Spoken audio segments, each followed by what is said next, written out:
বিসমিল্লাহির রহমানির রহিম। প্রকল্প থেকে রাজস্ব খাতে স্থানান্তর ফোরামের কেন্দ্রীয় কমিটির পক্ষ থেকে প্রকল্পের সকল সহকর্মী ভাই বোনদের প্রতি রইল আমার সালাম, আসসালামু আলাইকুম, ও হিন্দু ভাই বোনদের প্রতি রইল আমার আদাব। আশা করি সকলে ভালো আছেন। আসলে এই মুহূর্তে আমরা কেউ ভালো নেই, আর ভালো না থাকার প্রধান যে কারণ তা হলো 460/2017 কালো রায়। এই রায়ের ফলে আমাদের জীবন থেকে সোনার হরিণ নামক যে চাকরিটা, তা থেকে আমরা বঞ্চিত রয়েছি। মহামান্য সুপ্রিম কোর্ট কর্তৃক প্রদত্ত সিভিল আপিল 460 রায়ের পূর্বে আমাদের যে সমস্ত প্রকল্পগুলো হাইকোর্ট, আপিল এবং রিভিউ সমাপ্ত করা হয়েছে, সেই সমস্ত প্রকল্পের জনবল আমরা বারবার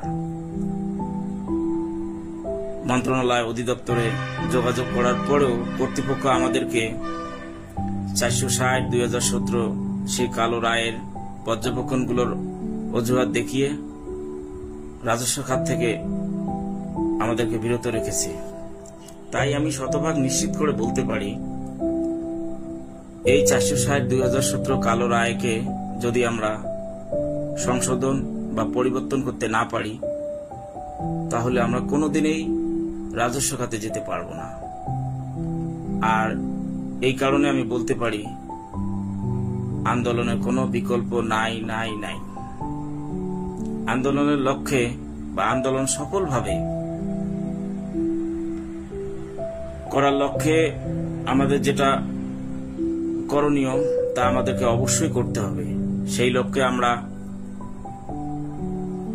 প্রকল্প থেকে রাজস্ব খাতে স্থানান্তর ফোরামের কেন্দ্রীয় কমিটি সহ ঢাকায় যারা অবস্থান করেছি বা অবস্থানরত আছি, 2 দিন আলোচনা পর্যালোচনা করে আমরা আন্দোলনের পূর্ব প্রস্তুতি হিসেবে 19/4/2025 রোজ শনিবার বেলা 11 ঘটিকার সময় মৎস্য ভবন সংলগ্ন রমনা পার্কে বিশেষ সভার আয়োজন করেছি। এই সভায় সকল প্রকল্পের প্রতিনিধি সহ কেন্দ্রীয় কমিটির সকল সদস্যকে উপস্থিত থাকার জন্য আমি বিশেষভাবে অনুরোধ জানাচ্ছি। আমরা সকলে সেই দিন আলোচনা পর্যালোচনা করে আলোচনার মঞ্চ থেকেই আন্দোলনের তারিখ নির্ধারণ করব।